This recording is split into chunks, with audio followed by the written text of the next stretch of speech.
secteur de la grande distribution. Il y a quelques jours, Carrefour a décidé de renoncer à s'implanter sur le marché indien. Pour mieux comprendre cette décision, revenons en arrière. Il y a 4 ans, Carrefour ouvrait à New Delhi son premier magasin de vente en gros pour les professionnels. Le numéro 2 mondial de la grande distribution espère alors ouvrir des hypermarchés, mais il s'est retrouvé confronté aux lois protectionnistes du pays. Il y a quelques mois, l'arrivée au pouvoir du nouveau Premier ministre, le nationaliste Narendra Modi, a fini de doucher les espoirs de Carrefour. Ce retrait, en tout cas, est salué par les millions de petits commerçants qui redoutent le développement de ces grandes surfaces. Regardez le reportage de Mandakini Galotte et Roman Tovri. Le retrait de Carrefour du marché indien signe la victoire des petits commerçants du pays, et particulièrement celle de cet homme, Pravin Kandelwal. Gérant d'un magasin de vente au détail à New Delhi, il est à la tête de l'une des plus importantes associations de commerçants indiens. Ces dernières années, il est devenu la principale voix de contestation contre les géants internationaux de la grande distribution. Il est de notre devoir de s'assurer que le commerce indien reste entre les mains des commerçants indiens. On ne peut pas accepter que des multinationales prennent le contrôle de notre chaîne de distribution. Ces entreprises étrangères exploiteront notre marché et elles exploiteront les consommateurs. Et un jour viendra où elles contrôleront l'intégralité de notre marché. Le secteur du commerce et de la distribution en Inde est dominé par ces petites épiceries, fréquentées par la majeure partie de la population. Il en existe 14 millions à travers le pays. Regardez ce magasin. Si les grands groupes s'implantent en Inde, croyez-vous que nos échoppes vont survivre? Certainement pas.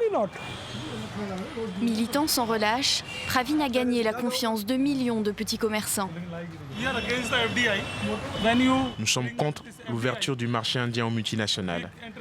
Si ces entrepreneurs viennent s'installer en Inde, nos petits commerces en souffriront énormément. Que deviendrons-nous alors? Où irons-nous? De leur côté, les défenseurs de Carrefour ou Walmart affirment que la présence de multinationales aiderait l'Inde à moderniser sa chaîne de distribution. Sur le plus grand marché au gros de produits frais du pays, le manque d'infrastructures est criant. Krishna Gopal y travaille depuis 30 ans. Il dénonce le manque d'implication du gouvernement. Ici, il n'y a pas de chaîne du froid. Les fermiers viennent de toute l'Inde et il n'y a même pas d'endroit pour les accueillir. Il n'y a aucune organisation. Je ne vous donnerai qu'un exemple. En été, à cause du manque d'eau, il n'y a même pas de toilettes à disposition. Ce marché est sale, alors même qu'il s'agit du plus grand marché de produits frais d'Asie. Nous devrions être compétitifs face au marché anglais ou allemand, mais dans ces conditions, c'est impossible. Si le gouvernement a échoué à mettre en place une politique de distribution cohésive pour les multinationales, les entreprises indiennes comme Big Bazar ont su répondre à la demande grandissante des classes moyennes. J'aime les grandes surfaces, regardez comme c'est propre. Même les prix sont moins élevés que dans nos magasins de quartier. Je viens ici faire mes courses tous les mercredis. C'est très pratique d'avoir des magasins comme celui-ci en Inde. Vous pouvez tout trouver dans un seul et même lieu.